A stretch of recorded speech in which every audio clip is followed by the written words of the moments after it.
Nero Wolfe and the Lighthouse Paradox, an impossible murder mystery. Chapter 1, A Visitor in the Storm. I've seen New York storms that could make a Navy man swear off the sea, but the one that rolled over Manhattan that Tuesday night was doing its best to drown the sidewalks one puddle at a time. Thunder cracked like the sky was splitting open, lightning flashed blue across the brownstones, and the wind was carrying enough water horizontally to qualify as an airborne ocean.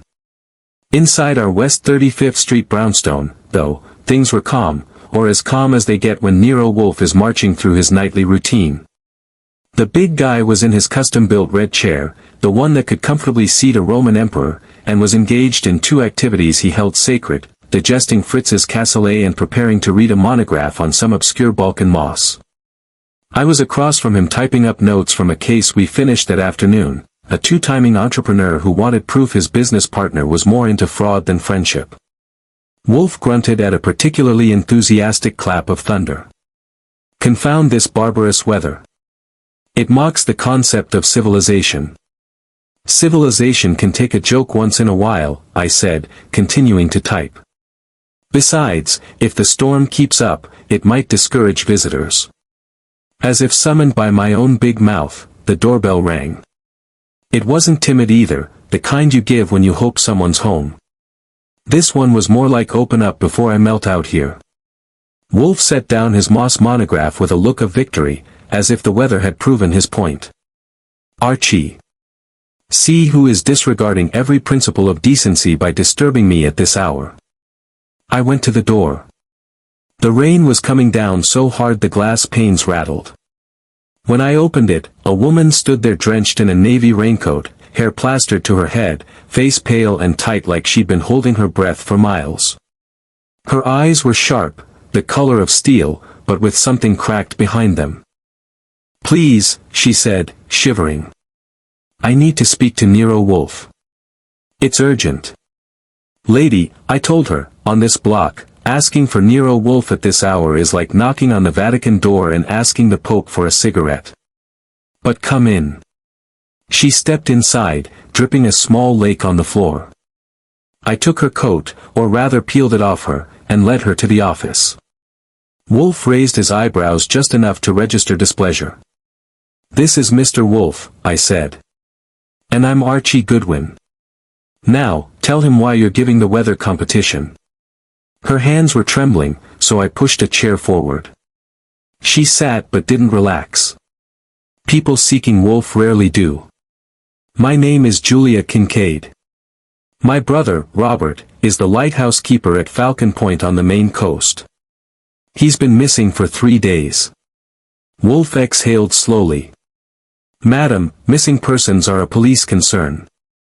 She shook her head. This isn't a runaway or an accident. The lighthouse was locked from the inside. His boots were found on the top platform, but no sign of him. And the stairs, she swallowed hard. There were footsteps ascending. None descending.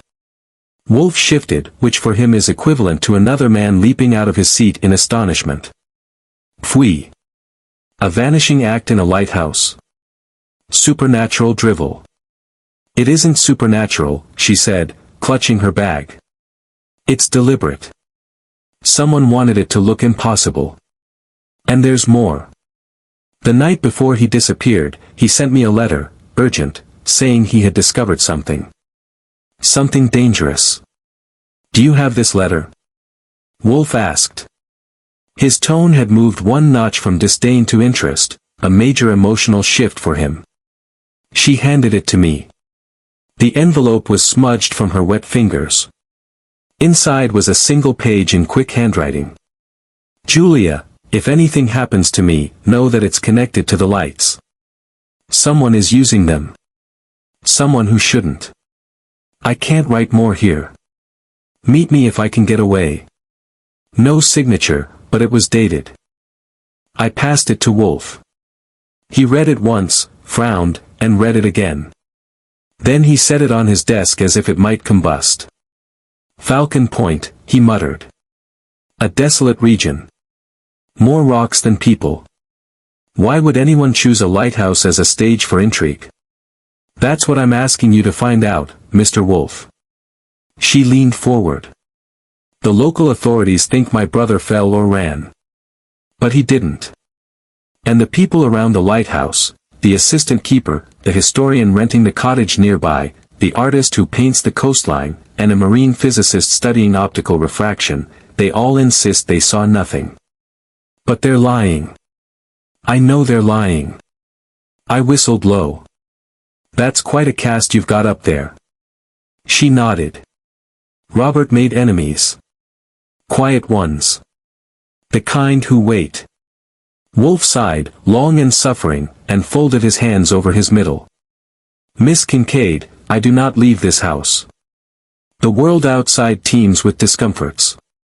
Rain, wind, unpredictable variables, and worst of all, travel. I don't need you to go, she said quickly. Mr. Goodwin can investigate. You can direct from here. That was exactly the pitch she needed. Wolfe's eyes narrowed. His pride was as sensitive as a cat's whiskers. Indeed. Archie is capable of observing without embellishment, though occasionally he burdens me with editorial flourish. I gave him a look that could have melted the remaining ice on her raincoat. She continued. I can pay your fee. Double it, if necessary. Wolfe waved a hand. Money, while always welcome, is not the deciding factor. What you describe is a paradox, an event purporting to defy physical law. Such things are constructed by men, not spirits. Then you'll take the case, she asked, voice breaking just a fraction. He closed his eyes as though choosing between intellectual temptation and gastronomic principles. Then he opened them and nodded once. Very well. Archie? Yes, sir. You will travel to Falcon Point. Immediately. Through that storm. I don't dictate meteorological conditions, he said calmly. Take the midnight train or hire an aircraft if you wish to risk turbulence. Gather all relevant facts. Bring me the lighthouse logs, the final movements of her brother, the statements of all residents, and a full description of the geography. Pay particular attention to the optics of the beacon. Something in his letter suggests misuse. Julia let out a breath she'd been storing for minutes. Thank you, Mr. Wolfe. Thank you both. Thank me when I give you an answer, Wolfe said. Fritz will arrange tea. Archie will escort you to a cab once the worst of the downpour abates. But the storm had no intention of abating. It rattled the windows again, and Julia flinched. You can wait here until it slows, I offered. She nodded gratefully.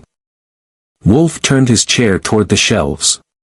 Archie, you will pack lightly.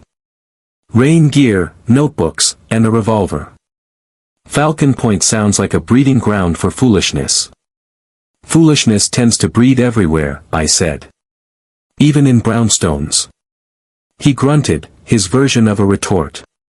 As Julia sipped the tea Fritz brought, I caught Wolfe watching her reflection in the window. Not out of sentiment, Wolfe collects emotions the way he collects dust, reluctantly. No, he was analyzing, sorting, measuring the tremor in her voice, the tightness of her jaw, the inconsistencies she didn't realize she'd offered. For a man glued to a chair, he sees more than most people running full speed. And somewhere between the thunder outside and her whispered plea, I had the feeling Falcon Point wasn't just a missing person job. It was a fuse, and someone had just struck the match. Wolfe spoke again, soft but crisp. Archie. Whatever awaits at that lighthouse, it is no paradox. Merely a man's attempt to hide truth beneath illusion. See that you strip it bare. I nodded. Sure. But next time a storm hits, can we pretend we're closed for business? No, Wolfe said. We are not fishmongers. And that was that. The case had begun. Chapter 2, The Lighthouse That Keeps Secrets. If you've never tried to get from a brownstone on West 35th Street to the coast of Maine in the middle of a New York hangover, by which I mean the morning after a storm that had tried to wash Manhattan into the Hudson, then you've missed one of life's less charming experiences. Fritz had made me a breakfast that could have set a small army marching, but I barely tasted it. Wolfe was at the table too, which he pretends is about nutrition but is actually about quality control. "You will phone daily," he said, buttering an English muffin with the concentration of a surgeon. "Sure," I told him. "If the lighthouse has a phone and the gulls don't object." He snorted. "Do not be insipid. There will be a telephone somewhere on that desolate promontory. Humanity infests even rocks. You will send me all notes by express if practical. I require the lighthouse logbook, any personal journals, and a diagram of the structure, drawn to scale. No childish sketches. I'll hire an architect with a passion for spiral staircases," I said. "Anything else, Your Majesty?" "Yes." He reached for the coffee. "Observe without assumption. A paradox is merely an excuse for lazy thinking. I will not have my intelligence insulted by a missing lighthouse keeper with a flair for theatrics. Julia Kincaid doesn't seem the theatrical type," I said. "She is frightened, and fear is the finest fertilizer for dramatization." He took a dainty sip. "Go. Before I change my mind and saddle myself with the nuisance of another client who expects the world to do her thinking." I didn't say it out loud, but he had already saddled himself. When Nero Wolfe calls something a nuisance, he's usually halfway in love with it, intellectually speaking. New York was still dripping when I grabbed a cab on 9th Avenue, the air carrying a faint perfume of wet pavement, gasoline, and last night's mistakes. The driver bobbed his head at the address and sloshed us toward Grand Central. A few diners were open, neon signs buzzing in the gray morning like they were apologizing for the weather. I spotted 3 umbrellas losing battles with the wind and one guy in a trench coat who looked like he'd slept in it. Mid-century New York at its finest, soggy but stubborn. By early afternoon, after more changes than I care to count and one train compartment that smelled like old socks and boiled coffee, I was in Maine. Falcon Point was another ride yet, a narrow road that twisted along the coast like it couldn't quite make up its mind whether to be land or sea. The sky was overcast again, as if the storm had followed me just to see how this turned out. The lighthouse announced itself before I saw it. The car crested a hill, and there it was, white stone tower, narrow, rising out of a cluster of low buildings clinging to the rock like they'd been stapled there. The ocean hurled itself against the cliffs, throwing up spray that looked like ghostly smoke. "Falcon Point," the driver muttered, as if he was delivering me to a dentist with a reputation. "You sure about this?" "No," I said, paying him. "That's why I'm here." The main building was a squat, gray stone structure with a heavy door and small windows. It was the kind of place that didn't care if you liked it. Julia had wired ahead, the door opened before I knocked. The man who greeted me had a face like dried rope and eyes that had seen too much ocean. Mid-50s, I guessed, with the build of someone who did stairs for a living. "I'm Ethan Crowell," he said, voice gravelly. "Assistant keeper." "You're the detective from New York." "I'm Archie Goodwin." "I've been called worse." "I understand you're holding the fort." He stood aside. "The Coast Guard's been out. Sheriff too. They don't see a crime. Just a man stupid enough to vanish. I'm not convinced either way." He studied me. "You?" "I don't get convinced until the facts line up," I said. "Right now they're doing a conga." That got the faintest twitch at the corner of his mouth. "You'll want to see the tower." "I'll want to see everything," I told him. "Tower, logs, last pair of socks your boss wore, and the neighbors." We started with the tower. The interior smelled like old salt, oil, and something faintly metallic. A round iron staircase wrapped its way up the inner wall, steps worn in the middle where boots had been making the same trip for years. "The night he disappeared," I said, "who was on duty?" "Robert was," Crowell answered. "I was in the keeper's quarters. I heard the beam running, steady as a heartbeat. No calls, no signals. At dawn I went up. Found his boots at the top, the door to the gallery unlocked, and no sign of him. We stopped at the heavy steel door leading to the lantern room. The lock was old but solid. Door was locked when you came up? I asked. He hesitated, not long, but enough. Yes. Locked. The key hangs down below. Robert always locked it when he went up. That's a neat trick, I said. Locking a door from the outside when you're inside. His jaw tightened. He'd take the key up. Lock the door behind him from the inside. When I found it, it was locked. I went down, got a spare from the toolbox, and opened it. Who else was around that night? Same as usual. He rattled them off like a grim roll call. Dr. Lenora Hale, the marine optics scientist. Rents a room in the service cottage. Martin Greaves, the historian. He's writing a book on New England lighthouses. Lila Maris, the artist. Paints the cliffs and glares at everyone. They all had their lights out by midnight, far as I could see. I filed that away. And you didn't hear anything? A shout? A splash? Nothing. His eyes were steady, but the skin around them was pulled tight. Storm noise. Wind. The usual racket. If a man screamed up there, the sea could have swallowed it. We reached the top. The lantern room was a glass cage, lined with panes that had taken their share of storms. The big Fresnel lens sat like a crystal heart, complex and beautiful, its faceted glass catching what little light filtered through the clouds. Outside, the narrow gallery walkway circled the tower, enclosed by a chest-high rail. I looked down. The drop was a long one. Jagged rocks waited below like they were hungry. If he fell, I said, you'd have found him. We searched, Crowell said. For 2 days. Coast Guard cutters, locals, everybody. Nothing. Not a body, not a scrap of clothing. As if he never left this room. I pulled out my notebook. Wolfe wanted a diagram, and Wolfe would get a diagram. I took measurements, angles, and distances, while Crowell watched like I might suddenly decide to leap. When's the last entry in the logbook? I asked. Downstairs. He shifted. You'll see it. Robert wrote it right before midnight. Standard notation. Nothing odd. Except for the fact that he vanished afterward, I said. That's a little odd in my book.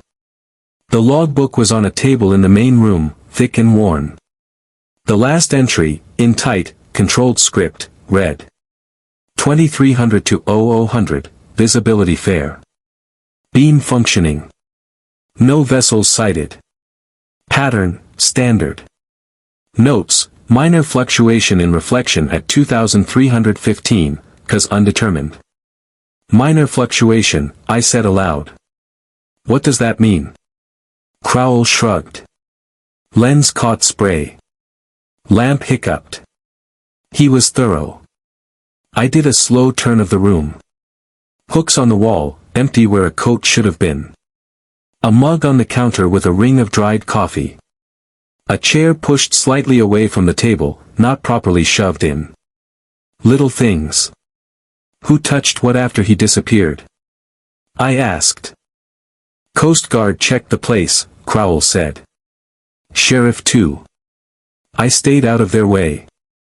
I've done as little as I can except keep the light going. That's a philosophy I've heard before, I told him. A man I work for practices it from a chair. The neighbors were next.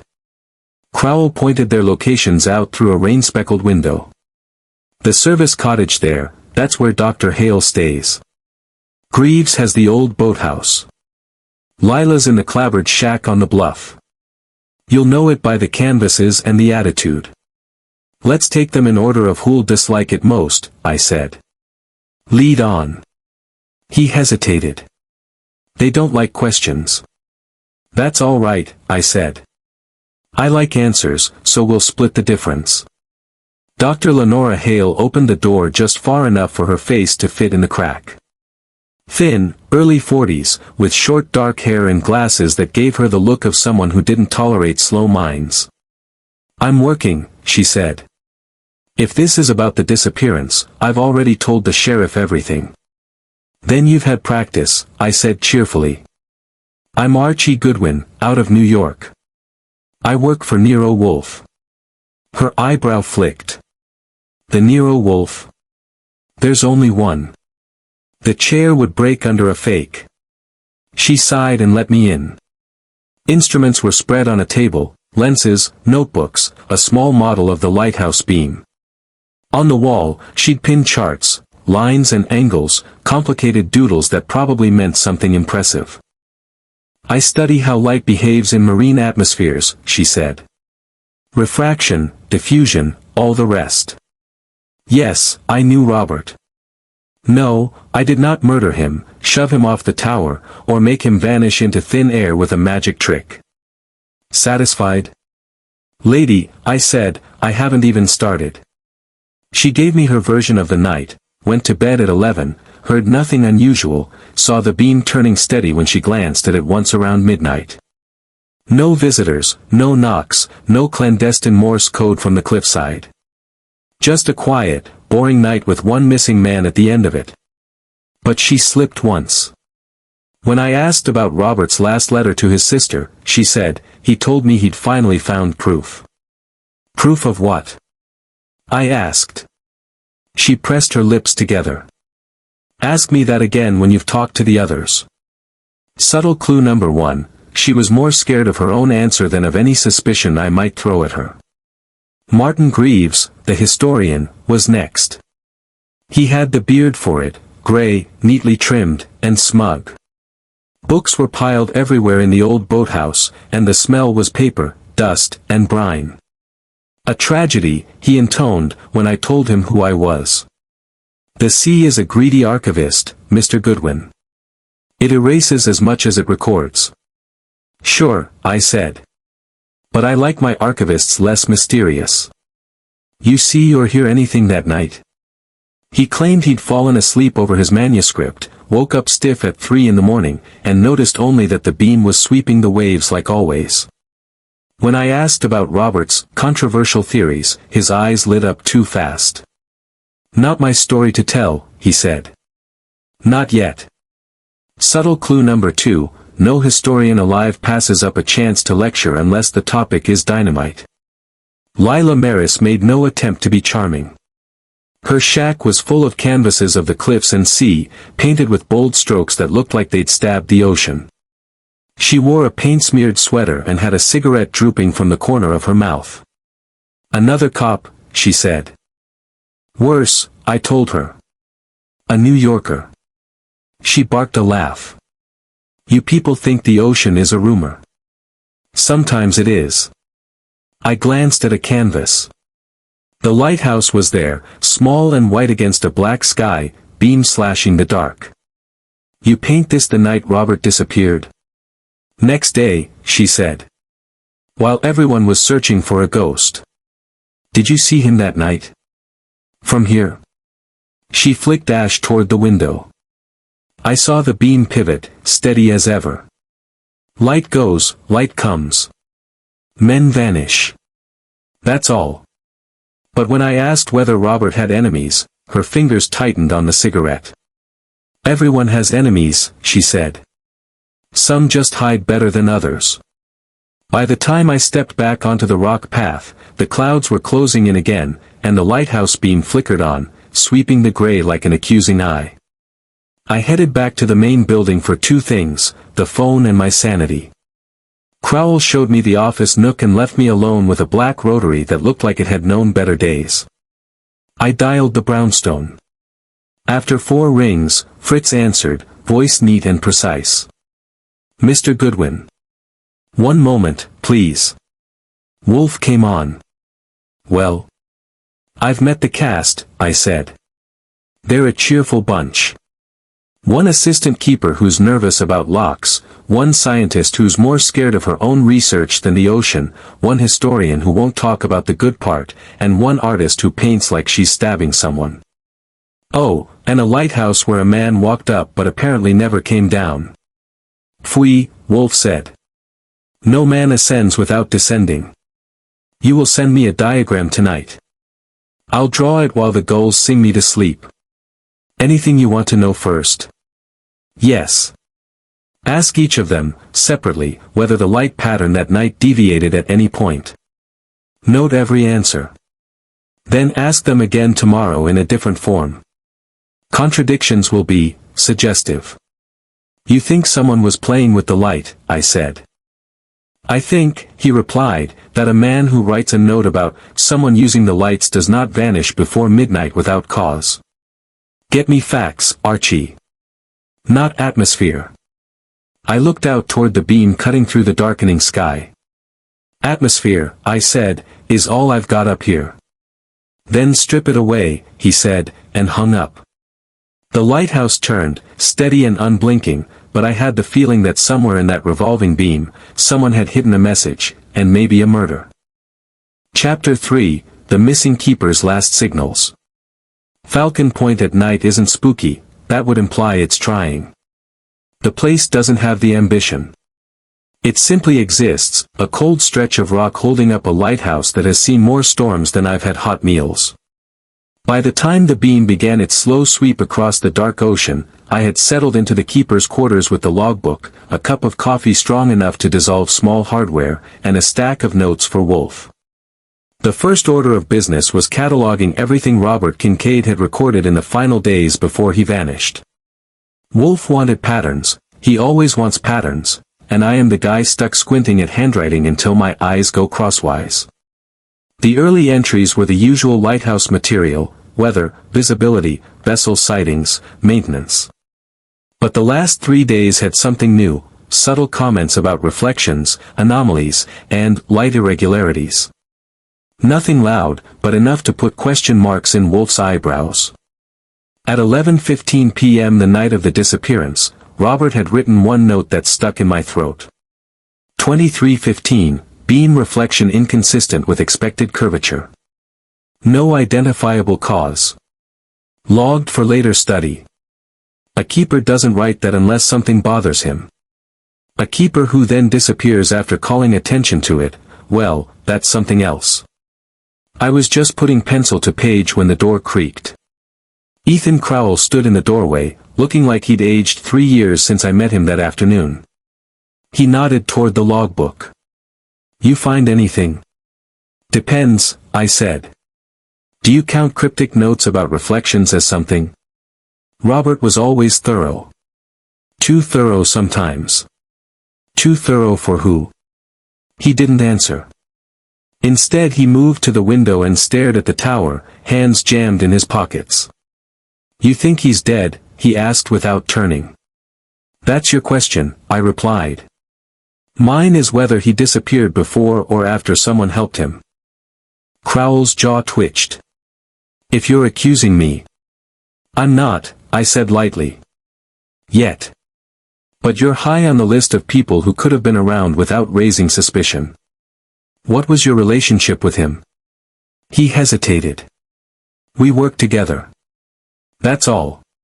And the day before he vanished? Another pause. He seemed distracted. Watching the beam too closely. Once I caught him tracking something on the water. Said it was nothing. I sat back. That wasn't in the log. No, he said quietly. It wasn't. A subtle clue, courtesy of the assistant keeper, Robert saw something out on the water.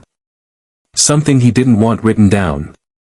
Before I could chase it, the phone rang, the black rotary that looked too stubborn to break even if you took a hammer to it. I picked it up. Goodwin, I said. Wolfe answered with a grunt that told me he had eaten and was now capable of conversation. Report. I'm glad to know you survived Fritz's souffle, I said. I've got notes.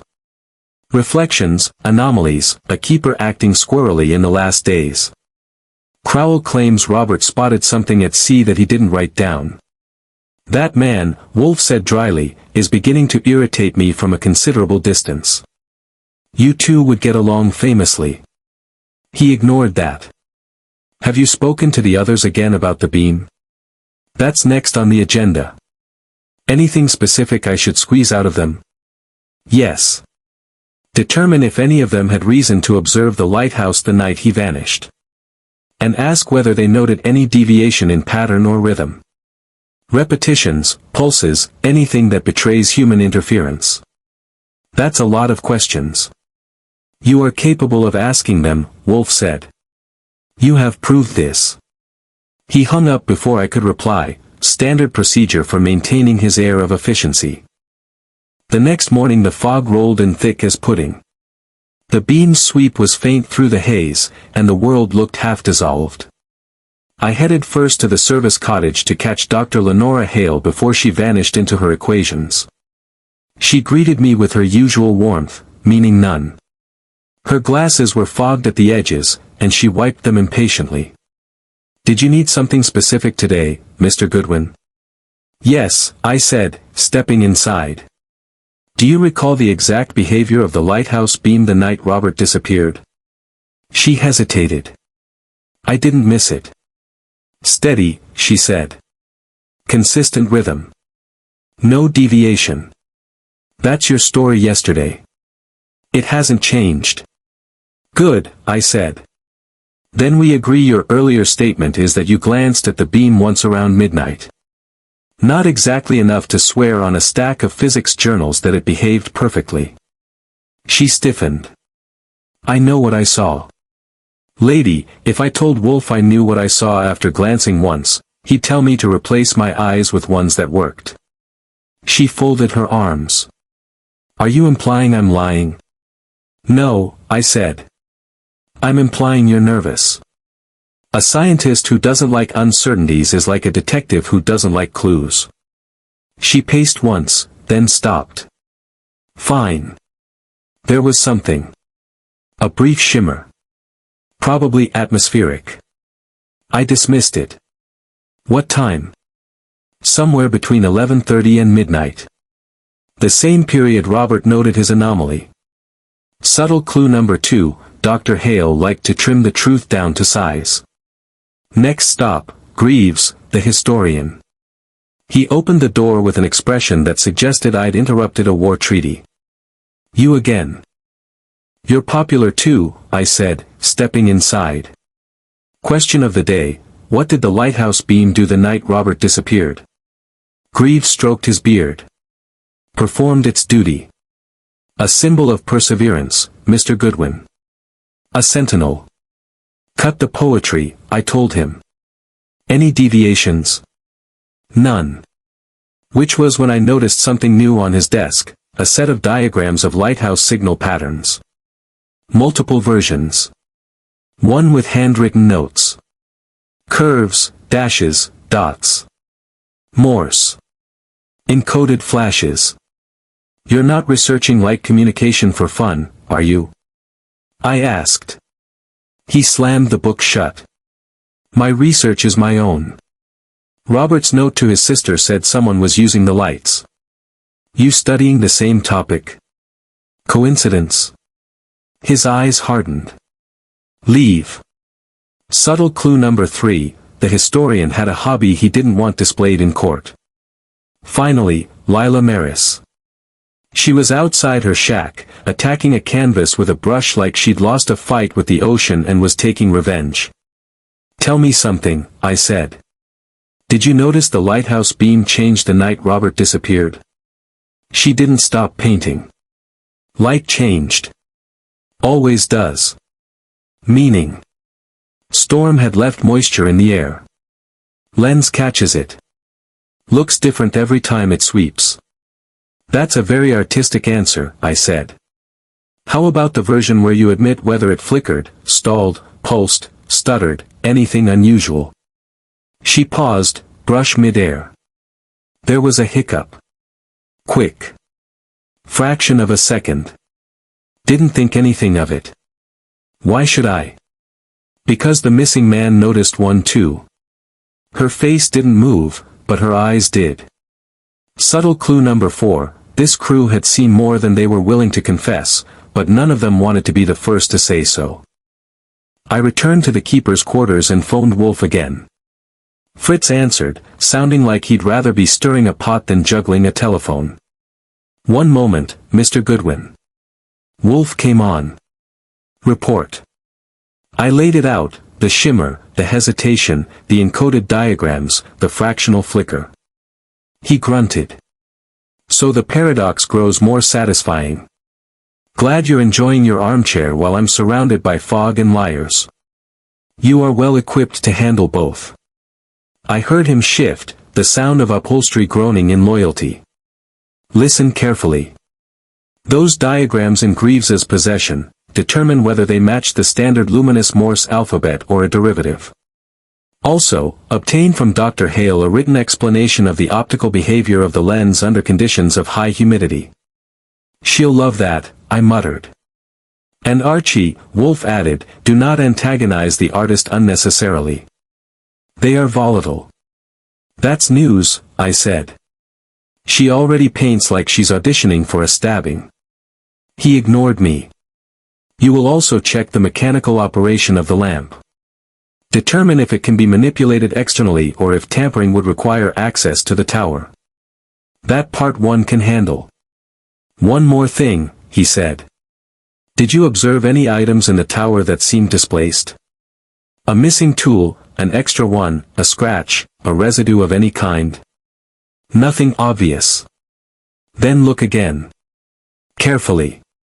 Mistakes hide in corners." He hung up. The fog thickened, swallowing the tower.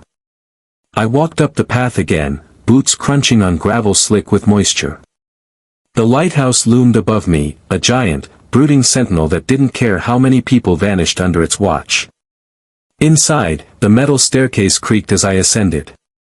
This time I took Wolfe's advice and slowed down, eyes scanning every inch. Halfway up, I spotted something new, a faint smudge on the railing, dark and oily. Not natural wear. Someone had gripped it hard recently. Higher still, a small scratch on the wall. A fresh one. In the lantern room, I crouched beside the lens housing. There, at its base, a thin streak of soot. Subtle. If you weren't looking, you'd miss it. Robert's last signal wasn't his log entry. It was this room, something disturbed, something used. Someone had been in the lighthouse the night he vanished. Someone who wasn't supposed to be. The beam swept past, lighting my face in brief pulses. Almost like someone was signaling back. And that was when I realized, whatever Robert had discovered, whatever he had been trying to warn Julia about, the answer wasn't in the ocean. It was in the light itself. Chapter 4, Suspects and Motives, served hot. If someone ever tells you that lighthouses are peaceful places designed to soothe the soul, do what I did that morning, laugh, cough on a lungful of sea fog, and try not to slip on a rock while 3 suspects watch you like you're about to accuse them of murder, which, technically, I was warming up to. By the time I trudged back to the keeper's quarters after my second pass through the lighthouse, the fog had started to thin and my notebook was packed with more contradictions than Wolfe's mail after a particularly controversial case. I phoned the brownstone before breakfast because I knew 2 things. Wolfe would be in the plant rooms fussing over his orchids, and he would be furious at having to talk before his morning routine was complete. He answered on the 6th ring. "You are early," he said, his voice thick with indignation and humid orchid room air. "Blame the fog," I told him. "It made me productive." "That is improbable," Wolfe replied. "Report." I laid out the soot streak, the rail smudge, the fresh scratch, and the growing collection of half-truths from the lighthouse neighbors. As expected, he grunted at intervals that indicated varying degrees of annoyance, interest, and digestive readiness. "And," I added, "your historian friend seems to moonlight as a codebreaker." I saw diagrams of lighthouse signal patterns on his desk. He hid them faster than Fritz hides the brandy during Lent. Wolfe inhaled sharply, for him, practically a gasp. Patterns. Encoded light signals. That man has more to answer for than I thought. Join the club. He paused. Archie. For the next phase, I require precision. You will re-question each suspect. Not individually, together. Together? I asked. You want me to invite this charming ensemble to a group therapy session? I want, he snapped, their contradictions to collide. Collective pressure generates fissures. Fissures reveal truth. Well, I said, if cracks in the facade are what you're after, this bunch is already halfway to rubble. Stop babbling. Assemble them.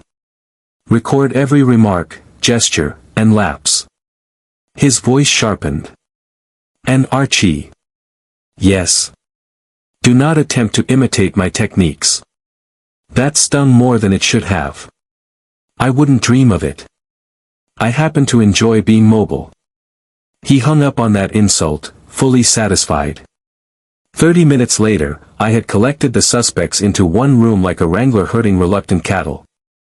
The keeper's quarters weren't big, and the atmosphere got tight in a hurry. Crowell stood near the window, arms crossed, and looked like he wanted to punch the ocean. Dr. Lenora Hale sat in a straight-backed chair, spine rigid, fingers tapping a rhythm that suggested either deep thought or deep irritation. Greaves leaned against a bookcase, closed mouth and smug. Lila Maris perched on a stool, smoking with an air of ironic detachment. I took the only standing position in the room that wasn't drafted into hostility. All right, I said brightly, thanks for joining the Lighthouse Social Club. Today's meeting is about Robert Kincaid, his disappearance, and who might have helped him vanish or wished he would. Crowell's head jerked toward me. We're not criminals. Congratulations, I said. Hold on to that status by answering questions honestly. Lila blew a smoke ring. Only if you stop talking like a radio announcer. This is me being polite, I told her. Don't test the other setting. I opened my notebook. Let's start simple. Each of you claims the lighthouse beam behaved normally the night Robert disappeared. Except it didn't. He noted an anomaly. So did some of you privately. Why the sudden synchronized chorus of, "Nothing wrong here"? Hale's fingers stopped tapping. I explained, the shimmer I saw was atmospheric. Which you forgot entirely during your original statement. I didn't forget. I didn't consider it relevant. Everything's relevant, I said. Especially when a man's last notes are about the exact same, irrelevant shimmer. Greaves cleared his throat. Surely we're not here to analyze optical minutiae. Oh, but we are. Because optical minutiae might be the reason someone made sure Robert Kincaid wouldn't talk.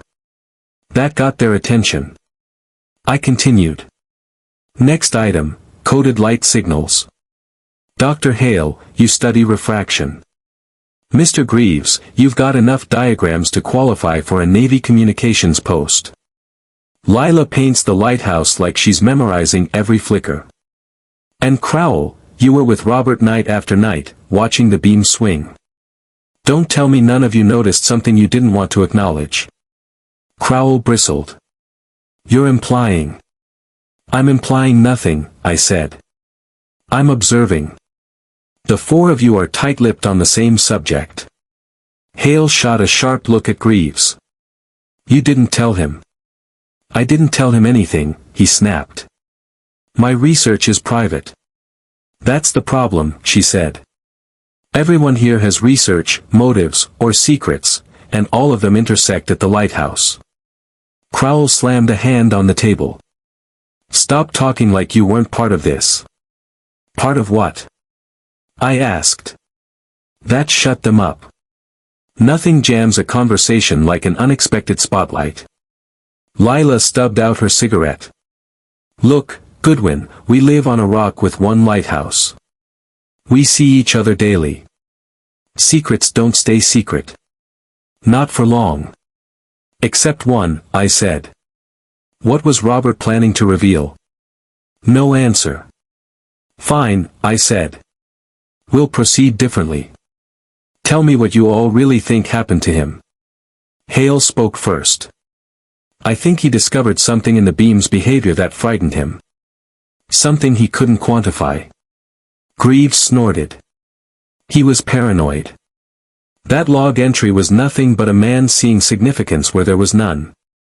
Then why study signal patterns? I asked. His mouth tightened. Because I study maritime communication methods. Not because I used them. But someone did. That froze the room. After a moment, Lila stood and crossed to the window. She gazed out at the gray sweep of sea. Everyone's asking the wrong question, she said. Not what happened to Robert, but who wanted to use the lighthouse for something it was never meant for.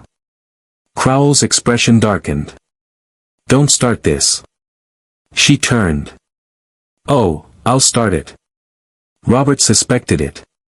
He told me he was watching. He said someone was manipulating the beam. When did he tell you this? I asked. A week before he vanished. That was new. That was very new. I scribbled it down. Why didn't you mention this sooner? Because I'm not stupid, she said. Whoever tampered with that light wanted silence. He told me to keep my mouth shut unless something happened to him. Well, I said, something happened. Greaves spoke up, voice tight. Manipulating the lighthouse beam is dangerous. Illegal. You're accusing people of treason-level behavior. Only if someone was signaling, I said. Were they? Hale shook her head sharply. If anyone used the light as a signal, I would have seen the alteration. You did see it, Lila countered. You just refused to admit it. That hit home. Hale flushed. Crowell clenched his fists. Robert was a good man. If he thought someone was up to something, he would have said so. He tried, I said quietly. And look how that turned out. Silence fell again. Outside, the lighthouse beam swept its rhythm like a giant, slow metronome marking the tension in the room. I phoned Wolfe again after they left. He answered briskly, he must have been between meals. Well? We've got fractures, I told him. Hale admits a shimmer she didn't think mattered. Greaves is hiding signal research. Lila claims Robert confided in her about beam manipulation. And Crowell either knows more than he's saying or is auditioning for the role of brooding cliff statue. Wolfe hummed. Better. Did they reveal motive? Not yet. They're too busy stabbing each other with glances. Then widen the pressure. Oh, sure, I said. Maybe I'll host a second meeting and ask who likes long walks on the beach and murdering lighthouse keepers. Wolfe growled. Must you always be glib? Yes, I said. It's what keeps me warm. There was a rustling noise on his end, probably Wolfe reaching for a glass of beer after orchid duty. Archie, he said, voice shifting into that cool, precise tone that means his brain is tapping out a drum solo, you must determine the purpose behind altering a lighthouse beam. Not the method. The purpose. I assumed that was your department. It is. But I require one more fact, whether the anomaly was visible from shore, sea, or only from within the lantern room. That distinction will lead us to motive. I'll get it. And Archie. Yes. You have done tolerably well. For Wolfe, that's practically a love letter. The beam swept across the sea again as I hung up. Its light was steady, calm, and innocent, which made it the biggest liar on Falcon Point. Someone had used that beacon. For a message, a crime, a secret, something Robert Kincaid noticed, something someone made sure he never talked about, and the suspects, they weren't just hiding information, they were hiding fear. Chapter 5, The Paradox Explained, but Not Solved. If the Falcon Point Lighthouse had a talent, it wasn't guiding sailors or marking the coastline. No, its true knack was making grown adults lie with the enthusiasm of schoolchildren caught near a broken window. By the time I made my second round of the grounds that afternoon, I had enough half-truths to start a black market in incomplete alibis. But Wolfe, as usual, wanted more. He phoned me this time, an honor roughly equivalent to being knighted, if the monarchy involved a 300-pound genius who thought most of the world existed to annoy him. The phone rang while I was sketching a revised layout of the lantern room for Wolfe's files. "Goodwin," I said. "You're breathless," Wolfe replied with disdain. "Have you been exerting yourself?" "Walking," I said. "Some places lack elevator service." "Pfui. Limbs are overrated. Now, listen, I've been studying the notes you sent. I sent 40 pages of notes. And 35 were unnecessary. Still, they illuminated several gaps." A pause. "Then, Archie, we need a timeline reconstruction." "We have one." "No. We have the local sheriff's childlike attempt at one. I require precision. Begin at 2200 hours the night Robert disappeared and proceed minute by minute." "I don't have minute by minute." "Then get it," he said. "Every suspect claims to have been asleep, reading, or painting, which is as useless as a chocolate stepladder. You will prompt them. Corner them. Make them recall details they prefer to forget." "Sure," I said. "And when they get hostile, I'll send you the hospital bill." "You're welcome to try. My wallet is locked." He hung up before I could make a clever retort. That was typical Wolfe, drop an impossible task at my feet like a sandbag and expect me to juggle it. I began with Crowell, since he was the likeliest to know the rhythms of the night even if he couldn't tell a clean truth without sweating. He was in the storage shed, sorting oil cans like he could intimidate them into rank and file. When he saw me, he exhaled through his nose, a greeting more expressive than any words he had offered so far. "We need your timeline," I said. "Starting at 10 p.m. the night Robert disappeared." "I already told you." "You gave me the dime store version," I said. "I want the deluxe edition. With footnotes." He rubbed a hand down his face. "Fine." At 10, Robert went up to prep the beam for the night cycle. He always did it himself. "Meaning you stayed below." "Right." I brewed coffee, checked the generator, tightened a bolt on the backup crank. At 10:40 I heard him call down that the lamp was in order. "Did you see him?" "No.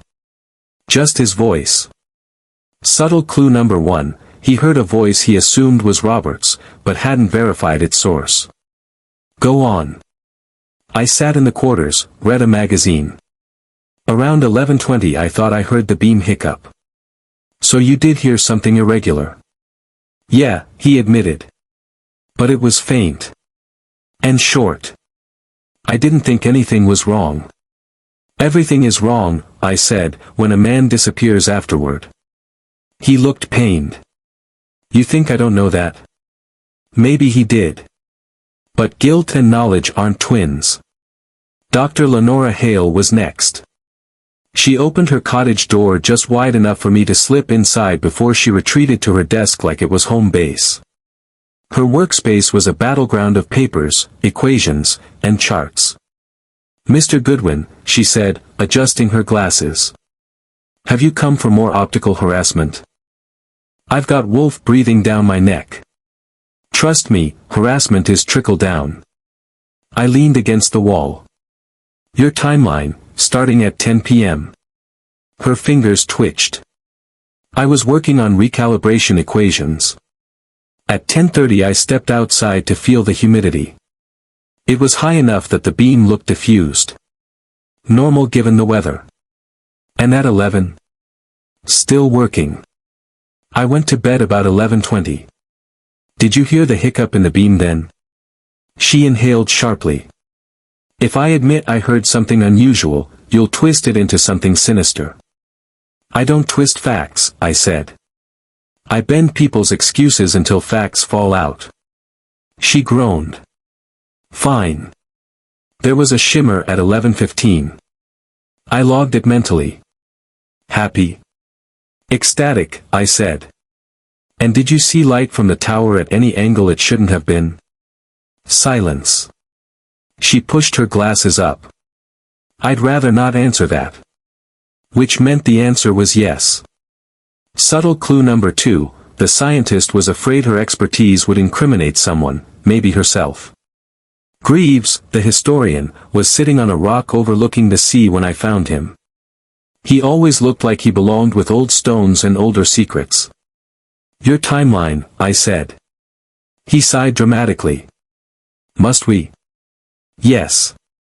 He brushed crumbs off his jacket. At 10 I was writing. At 10:40 I made tea. At 11 I took a walk along the bluff. In the dark. I like solitude. Did you see the lighthouse beam change shape?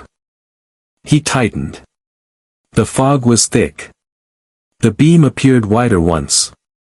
A trick of moisture. Moisture, I repeated. Everyone here's blaming moisture. Maybe I should interview the Atlantic. He shot me a glare. I'm not your suspect. Oh, but you are, I said brightly. And currently tied with 3 others in the who's lying worst competition. Subtle clue number 3, Greaves's walk was perfectly timed with Robert's anomaly, a coincidence no detective or con man would ever buy.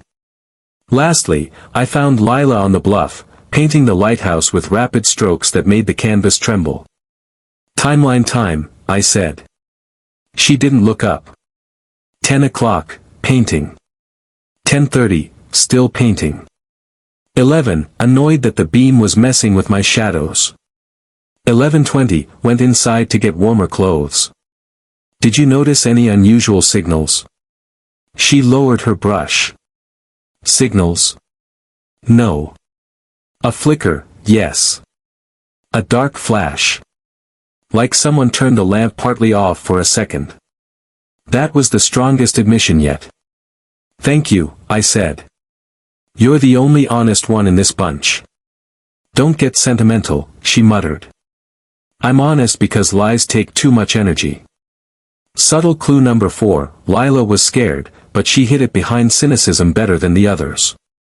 I phoned Wolfe again. He answered with a voice damp with orchid room humidity. What have you learned? They all heard the hiccup, I said. They just lied about it at first. Crowell heard it, Hale saw it, Greaves denies seeing anything but had a front row seat to the ocean, and Lila describes it like a blackout flick. And all of them were awake between 11 and 11:20. Wolfe exhaled like a steam boiler. So the window of opportunity is narrow. That is useful. I also found that Crowell never saw Robert after 10:40. Just heard him. That is suggestive, Wolfe murmured. Ventriloquism aside, impersonation may be possible. And Hale noticed the beam widening at an angle inconsistent with refraction. Yes, Wolfe said sharply. Meaning the anomaly originated inside the tower, not due to atmosphere. Greaves took a midnight stroll timed perfectly with the anomaly. A coincidence I reject. And Lila saw a partial blackout. A strong clue indeed. Archie, reflect, why would someone interrupt the lighthouse beam? For what purpose? I assume you know, I said. Yes, he said irritably. But I cannot confirm my hypothesis until you identify whether the blackout could be seen from the water or only land. Why? Because, Goodwin, Wolfe snapped, the direction of visibility informs intent. Was the signal meant for a ship? Or someone on the cliffs? I whistled low. We're talking signals now. We have been, he said. Do try to keep up. After I hung up, I returned to the lighthouse. The sun had peeked through just enough that the beam, now off for daytime, stood dormant and reflective. Inside the lantern room, I paced. I traced the angles at which light could have escaped during the flicker. One direction faced open sea. Another faced the bluff where all 3 neighbors lived. And a third, the narrow one, pointed toward a stretch of private coves shielded from general traffic. Subtle clue number 5, the flicker wasn't random. It had been aimed. And someone in Falcon Point knew exactly who it was aimed at.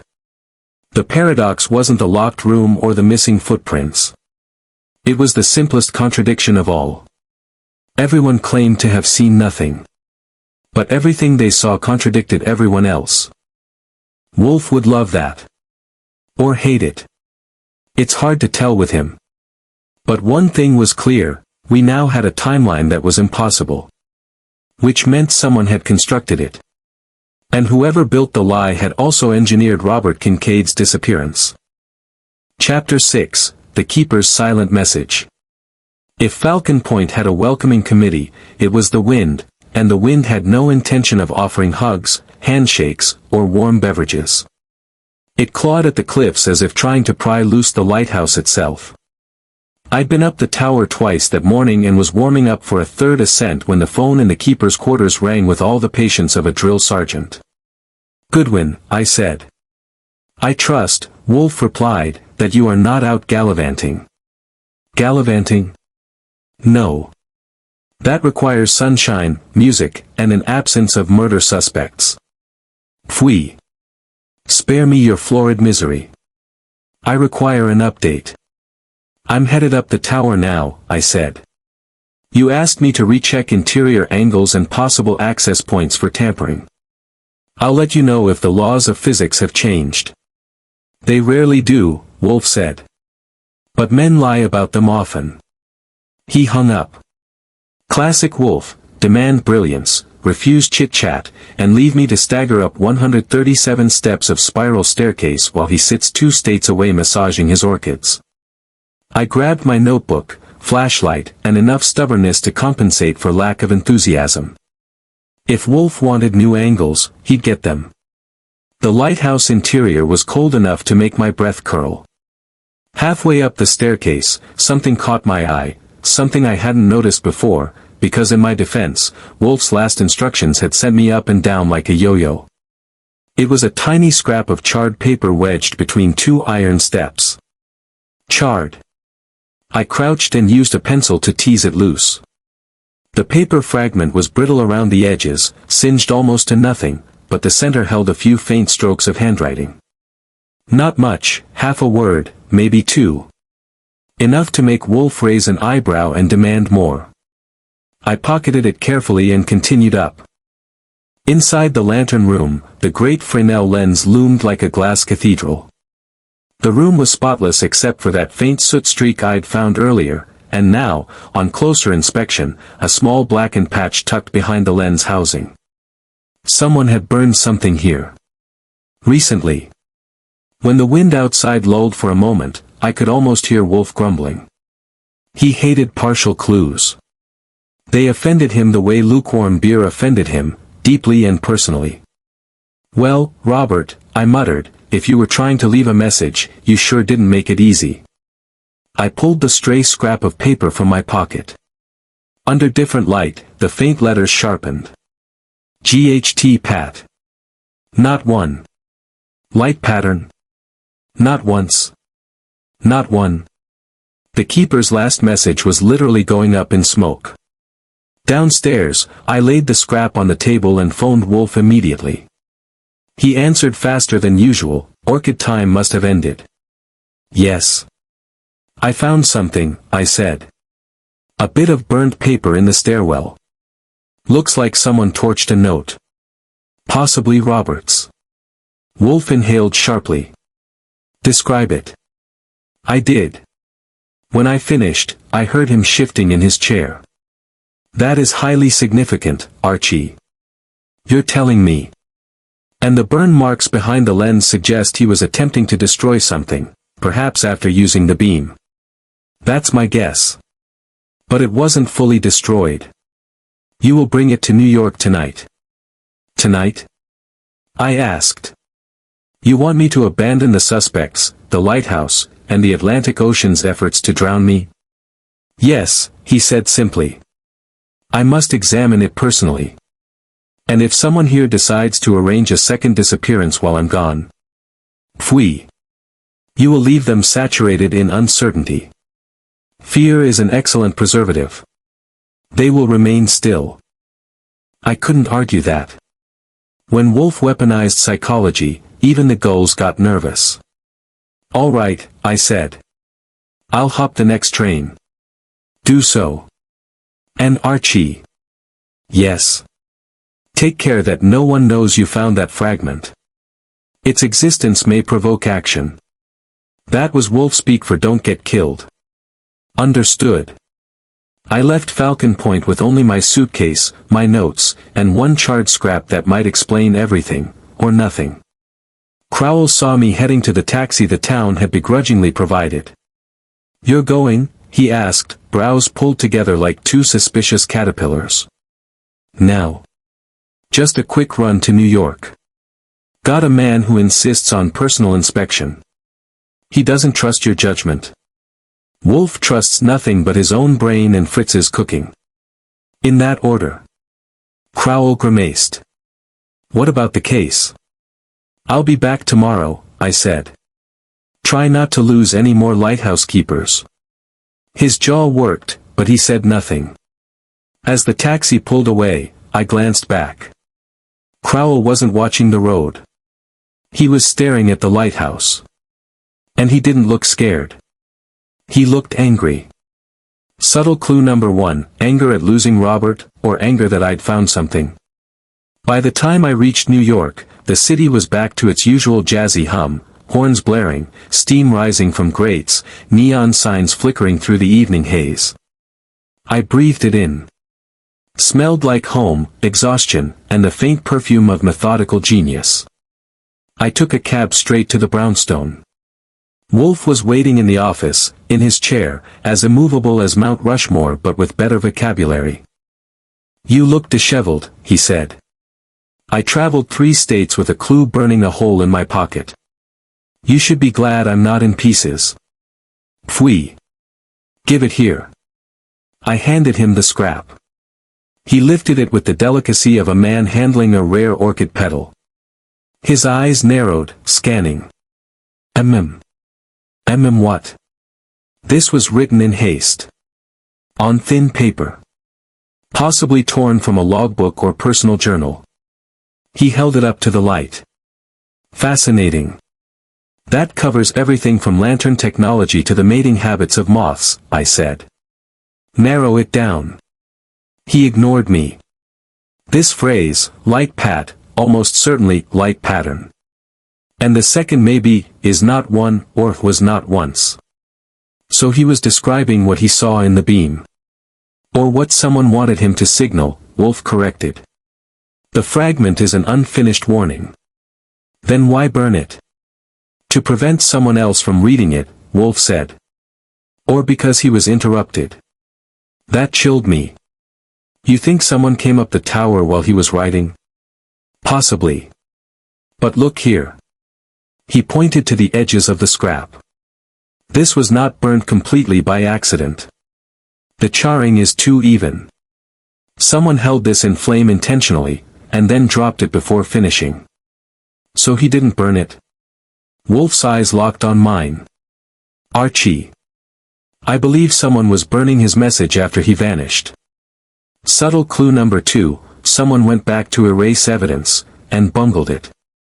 Which means," I said, "someone knew he left a message." "Yes. And that someone still thinks the message is gone." "Yes. We let that settle." Finally Wolfe leaned back and folded his arms, the posture he takes when he either has indigestion, an idea, or both. "Archie," he said, "you will return tomorrow. Question every resident about the destruction of papers. Ask if Robert was known to write private notes. Determine who had access to matches, oil lamps, or any flame on the night he vanished." "All of them," I said. "They live in cabins with more candles than electrical wiring." Then investigate the attitude toward fire. Carelessness, neatness, fear, psychology leaves traces even when ash does not. "And you?" I asked. He lifted the scrap between 2 fingers. "I will wring every possible detail from this." "That poor paper," I said. "It never stood a chance." He grunted, approval, irritation, or gas, I couldn't tell. Before I went up to bed, Fritz brought Wolfe his evening beer. The orchids perfumed the room faintly through the open hallway door. Wolfe took a long sip, let out a sigh, and said, "This paradox is not supernatural, Archie. It is merely deceit wrapped in smoke. Smoke. Like a burnt message. A lighthouse beam pulsing wrong. A vanished keeper. Someone was trying very hard to erase Robert Kincaid's truth. And they almost succeeded. But they forgot one thing. Nero Wolfe doesn't believe in erasure. He believes in detection. And he had just found a thread. Tomorrow I'd return to Falcon Point and give it a good sharp tug." Chapter 7, The Gathering in the Lighthouse. If you've never taken a sunrise train from New York back to the Maine coast after spending the night parsing burnt handwriting with a genius who refuses to leave his chair, let me save you the trouble. It's not restful, not scenic, and not recommended unless you're fond of the sensation that someone filled your skull with sand and then shook it vigorously. When I reached Falcon Point, the wind greeted me like an annoyed landlady, and the lighthouse looked even more judgmental than usual.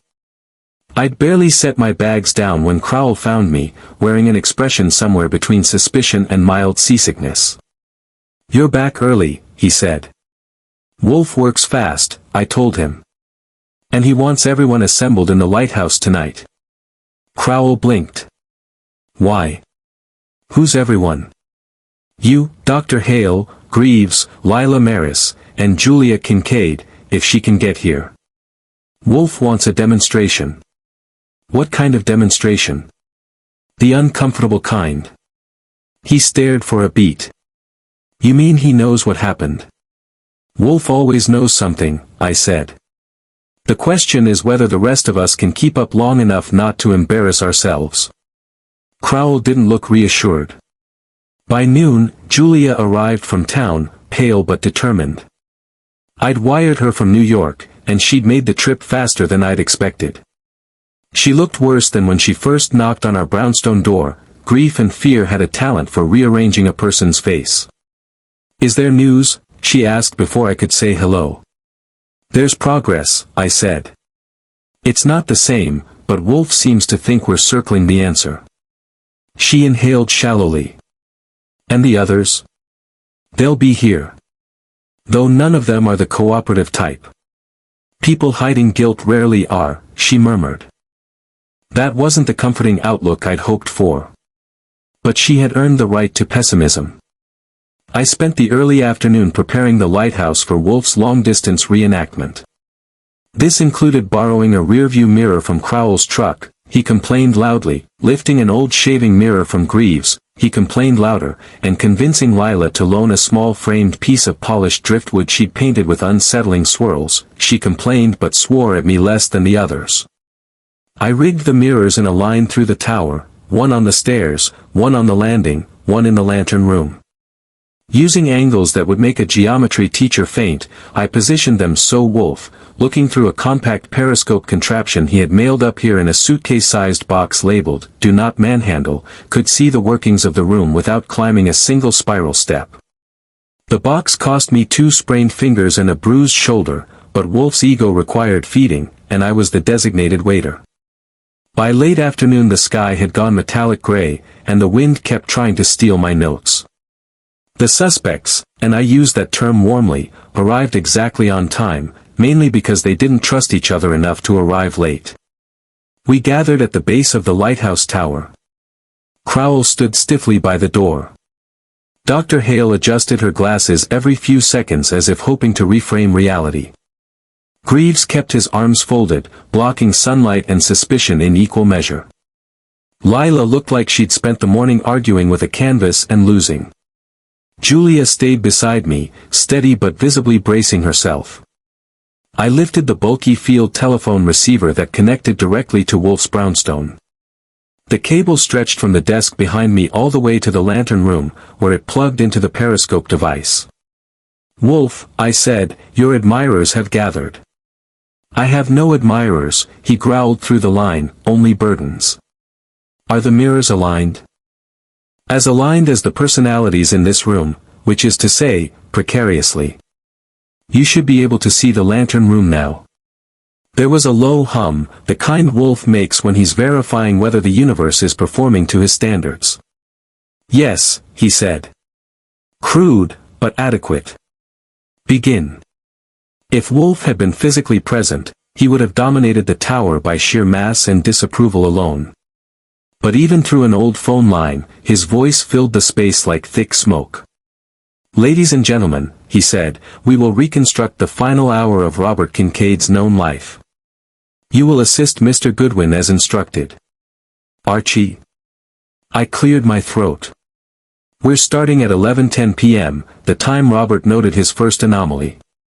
Crowell frowned. Why that time? Because Wolfe says so, I replied. And if you want an explanation, you'll need to buy him a world-class dinner and a pair of size 50 shoes. A few eyebrows twitched. That counted as humor for this bunch. We begin, Wolfe intoned, with the assumption that Robert Kincaid was investigating light irregularities, not caused by moisture, but by manipulation. Dr. Hale stiffened.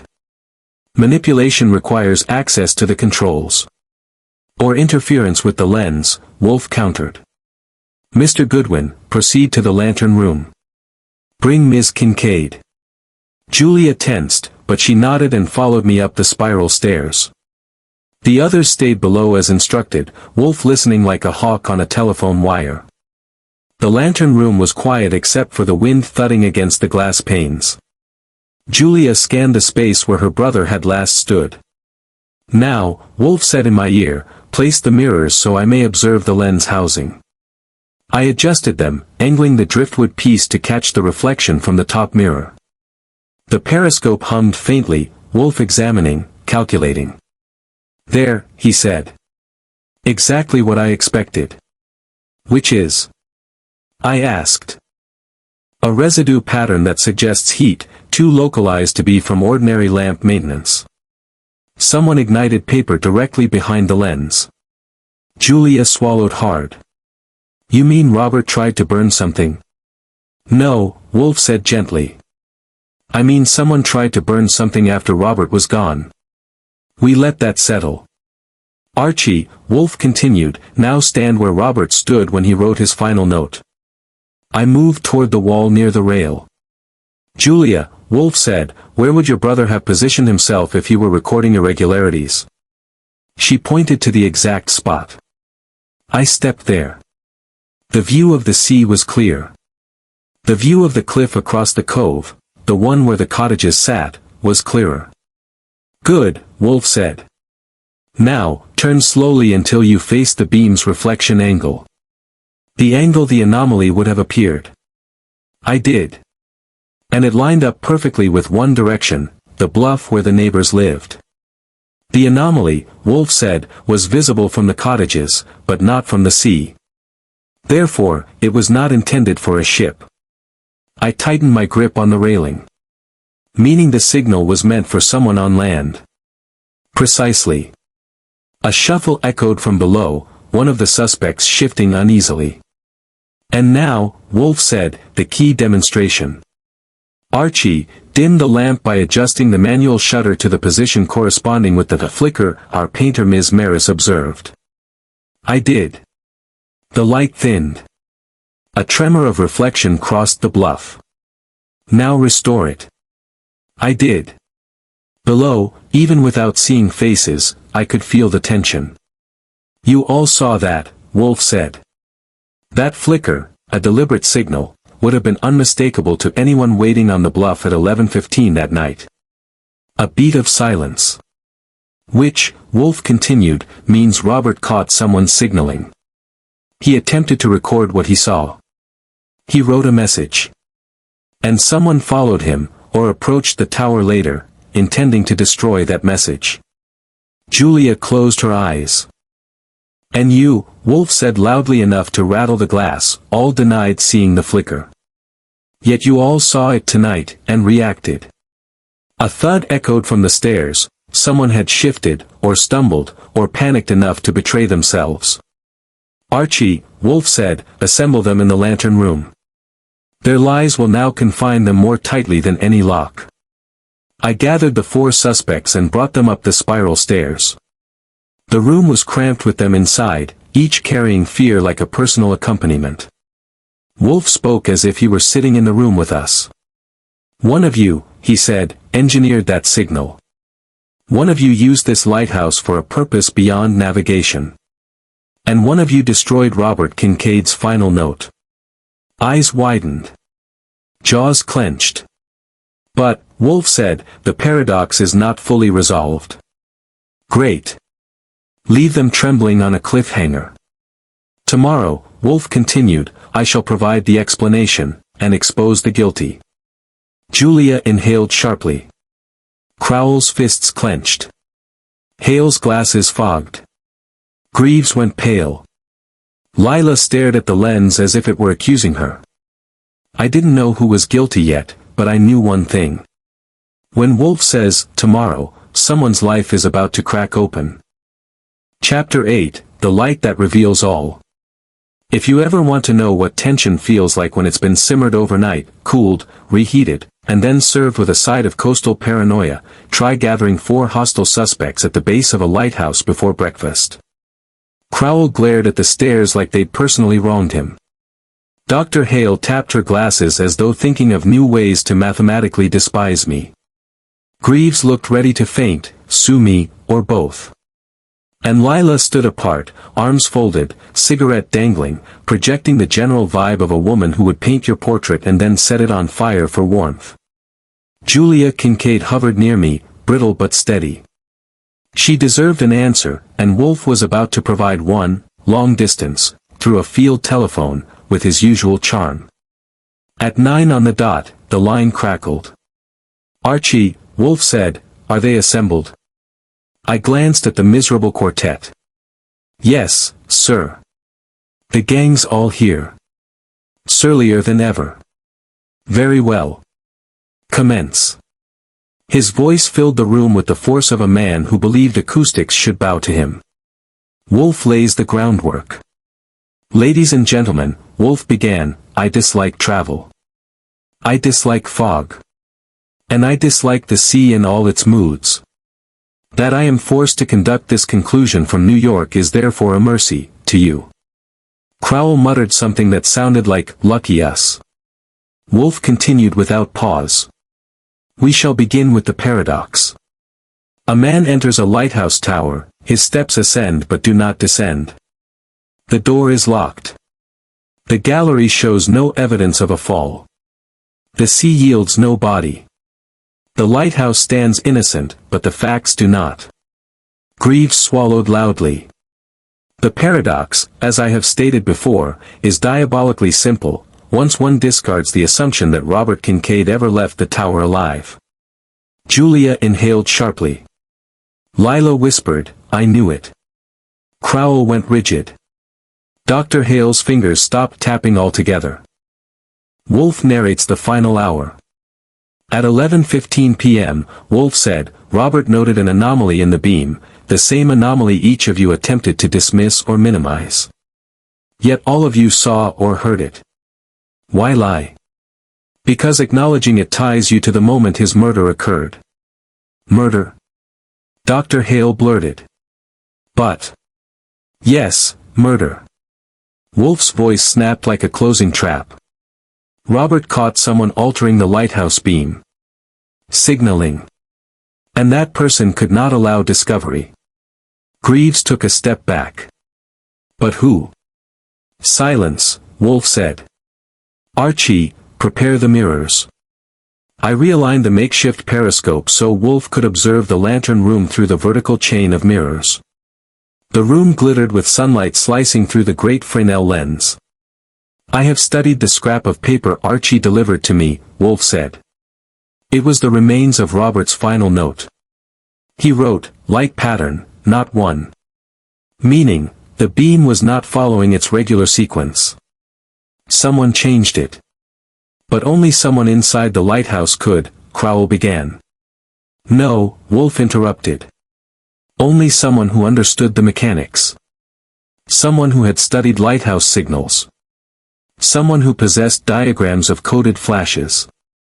He let that implication hang in the air like a guillotine. Everyone looked at Greaves. Greaves sputtered. I didn't touch the lens. My research is historical. Pfui, Wolfe said. Your diagrams were not historical. They were functional. You knew exactly how to alter the beam. But you were not the only one with motive. He shifted gears. Dr. Hale, you observed the beam shimmer at an angle impossible under natural conditions. That angle aligns perfectly with the bluff. Thus the signal was directed landward, not seaward. Dr. Hale looked pale. Which means someone on land was the intended recipient. Correct. Wolfe continued. Lila Maris, your paintings of the lighthouse show remarkable attention to the timing of the beam. You noticed the blackout. You described it better than anyone. Lila lifted her chin. Observation isn't guilt. No, Wolfe agreed, but fear is. She stiffened. The final reconstruction. Archie, Wolfe said, stand where Robert stood when he wrote his note.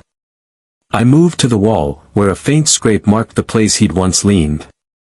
Now, Wolfe instructed, dim the beam as before. I manually shifted the shutter, the beam thinned into a quiet pulse. Restore, Wolfe said. I did. You have now witnessed the precise interruption Robert saw, Wolfe said to them. He attempted to record it.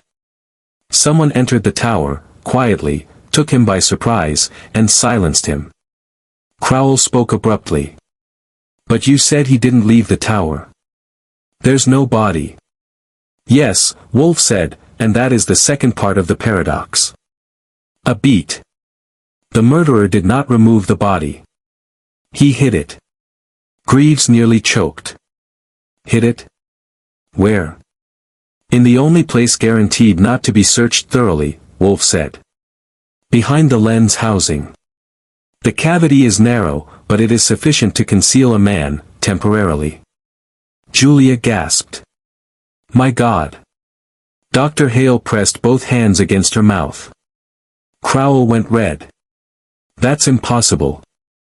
I maintain the lens. You maintain nothing, Wolfe said coldly. The soot Archie found behind the lens was not from Robert's hand.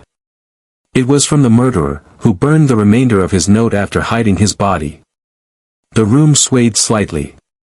Or maybe that was the wind. Archie, Wolfe said, reveal it. I swallowed, braced myself, and eased the side panel of the great lens housing open. It groaned reluctantly. Inside. Empty. Absolutely empty. A collective exhale rose from the suspects. Wolfe sighed through the telephone. As expected. Julia whispered shakily, but, he said the body was there. No, Wolfe corrected, I said it was hidden there temporarily. Someone moved it later. Someone who knew a search was coming. Crowell burst out, I didn't.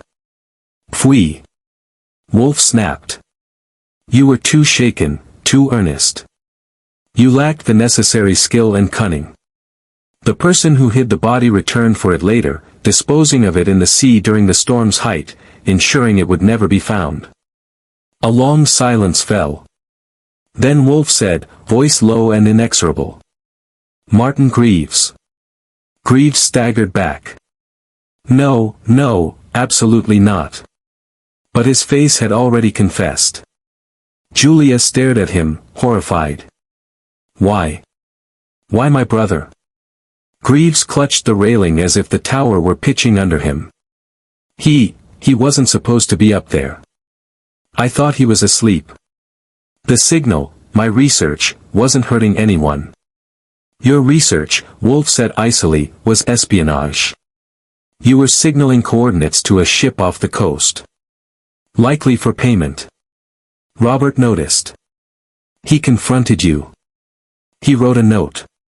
You panicked. Greaves's shoulders sagged. He wouldn't listen. I only meant to frighten him, just to shut him up, but he fell. Julia let out a strangled sound. And afterward, Wolfe continued, you hid his body, burned his note, and waited for the storm to finish your work. Greaves collapsed onto the stair, head in his hands. Lila looked sick. Hale looked vindicated. Crowell looked ready to strangle the man himself. Aftermath. By afternoon, the sheriff had Greaves in cuffs. Julia stood at the bluff staring out at the waves, tears streaking her face but posture unbroken. I stayed with her until the deputies drove off. Later, when the lighthouse finally quieted, I phoned Wolfe. "It's done," I said. "Of course it is," he replied. "Send me your report. And Archie, bring home decent seafood. Not the coastal garbage you inflicted upon yourself last time." "Sure," I said. "And thank you." "For what?" "For solving the unsolvable." He grunted. "Nonsense. Only men create paradoxes, and men may be relied upon to do so sloppily." I smiled. "You're a poet, Wolfe." "No. I'm hungry. See that Fritz prepares trout upon your return." He hung up. As the Falcon Point beam swept across the ocean one last time, steady and unbroken, I thought of Robert Kincaid, keeper of a light he guarded too well. The paradox was solved. The truth was out. And the lighthouse, at last, kept no secrets.